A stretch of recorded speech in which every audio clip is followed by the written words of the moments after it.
First things first, for your WordPress website, you're going to need hosting. And for this, I'm going to use Hostinger. So once you're here, you want to scroll down until you see all available shared hosting plans. For this tutorial, I'm going to use Premium Shared Hosting Plan because with this plan, we're going to get unlimited number of websites. It's going to be very useful in the future if you will decide to host multiple projects or websites using this hosting. As well, you will get unlimited email accounts, bandwidth, and besides that, you will get free SSL certificate with a domain name. So let's add it to cart. From here, you will have to select a package. So as you can see, we have 1 month package, 12 months, and so on. So I'm gonna use 12 months package. And as you can see yourself, it's going to cost me $5.99 per month. Alright, so the last thing which we have to do is select a domain name. So just enter this domain name right here and we will check if it's available. I highly recommend you to select .com because it's the most popular and the most recognizable. But for this tutorial, I'm just gonna choose online. Let's click search and let's see if this domain name is available. Alright, perfect. This domain name is available and it was added to our shopping cart. The next thing, which is quite important, you want to select this option. By selecting this option, you will hide your personal information of your domain name. So it's quite important and it's just gonna cost you $5 per year. Alright, let's go to the checkout section. So from here, the checkout procedure is pretty much the standard one,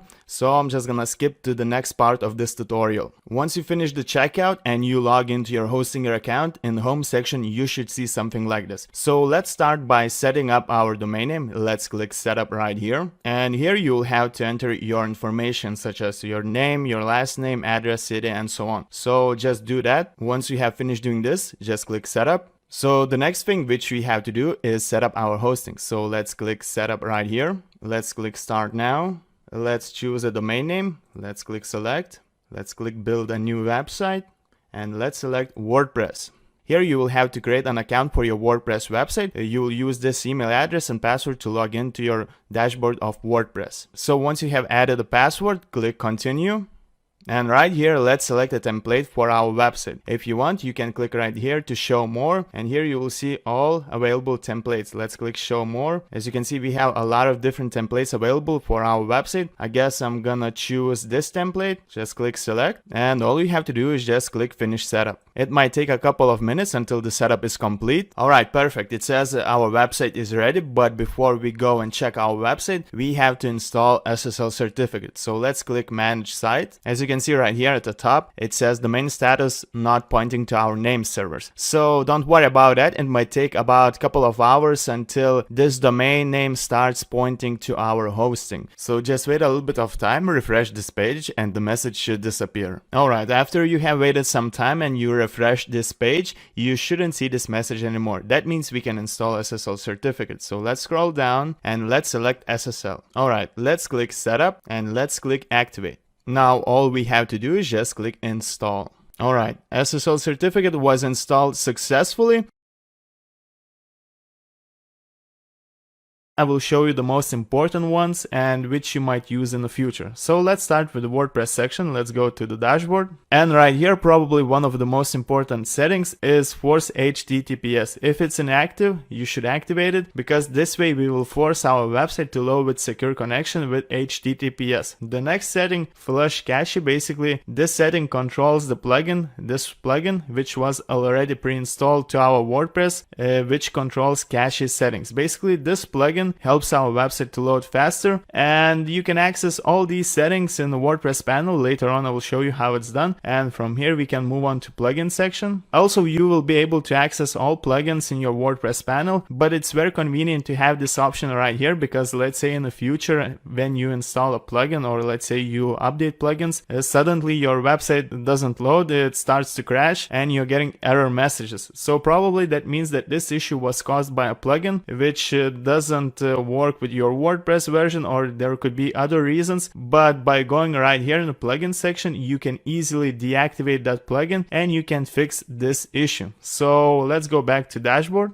In order section, probably one of the most important settings would be upgrade. So let's click on it. So let's say once you start getting more and more traffic to your website, or you have installed so many plugins that your website doesn't have enough resources to work properly, from here you can easily upgrade your hosting. You can choose a shared hosting plan, or you can use cloud hosting plan. Of course, if you want, you can choose VPS, but it's way more complicated than shared hosting plan or cloud hosting plans. So from here, once you click on view plans, you will be able to choose a more powerful plan. So this way you will solve the problem of a slow loading website. But when you are starting out, you shouldn't face any issues. So let's go back to dashboard. In account section, you can check your details. You can change your password. We can move on to email section. In domain section, by clicking this option, you can add more websites to this hosting plan. So let's click right here. And as you can see, by adding your domain name and selecting password, you can add as many websites as you wish. Basically, when we were purchasing our hosting plan, it said unlimited, we can host unlimited number of websites. So basically from here you can add as many websites as you want. So for example, added one website for demonstration. So once you added a website, you can switch between websites by going right here and choosing the domain name which you have added. So as you can see, I have WordPress course and I have this website Goku Planet. So let's go back to dashboard. For example, once you switch from one domain to other, let's say I'm going to switch from WordPress course, which is being displayed right here. Let's say I'm going to choose Goku Planet.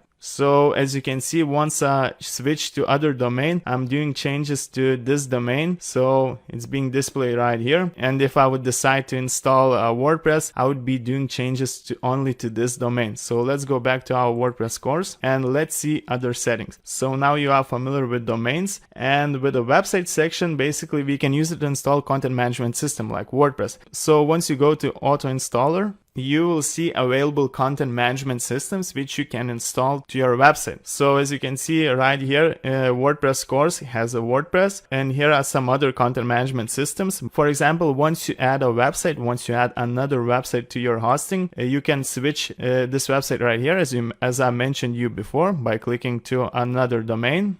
And by using auto installer, we can easily install WordPress to this domain. So we would have to click on the WordPress. And from here, we will be able to install WordPress to our website. But since we have already installed WordPress to WordPress course, we can switch back to WordPress course and we can go back to the dashboard. So let's scroll down. So you are already familiar with this section. So as I said, probably one of the most important settings which you might use is auto installer, and we can go to files section. So basically you can use this section to access all your files. You can access plugins, themes, media files, or even WordPress files itself. You can do this in two ways: by creating FTP account. So you would have to use such program as FileZilla to access your files using FTP account, or you can do the same by clicking right here. Once you click right here, you would have to go to public HTML. And right here you can see all of your files. So basically these are all files which create your website. So here you will find plugins, themes, WordPress files itself. So basically you can download plugins, you can upload, you can delete them, or you can basically delete all of your files. And yeah, this is how you can access your files. So we can go back to the dashboard.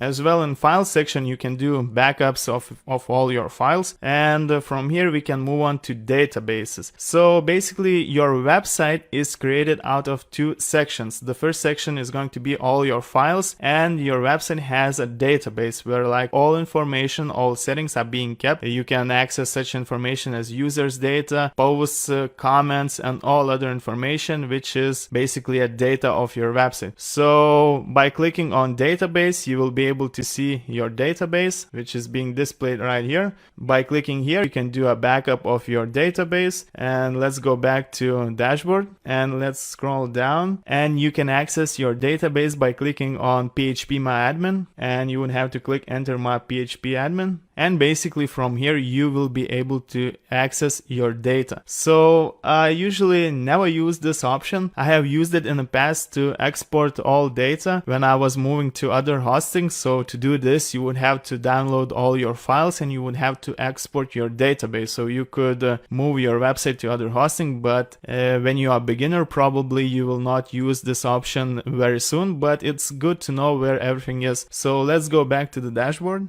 And now you are a little bit familiar with files and databases. So basically files are all files of your website. It can be plugins, themes, media files, or even WordPress files. And all data is being stored in your database, which can be accessed right here by clicking this section, and you can export it or you can import it. It's completely up to you. So we can move on to advanced section. And as you probably remember, we used SSL section to install our SSL certificate, and probably one of the more important settings is PHP configuration. So by clicking right here, you will be able to change your PHP version. So if it's not set to the latest one, I highly recommend you to choose the latest PHP version, because it's a good practice to keep everything up to date and it will make your website load a little bit faster. So since you are familiar with this information, we can go back to dashboard and let's scroll down and let's see what other settings might be important. And most likely in the section which is named other, you will not be using any of these settings, so I guess there's no point of talking about it. So yeah, these are the most important settings which you might use in the future, and I understand that from the first glance it might look a little bit confusing because there's like a lot of settings, but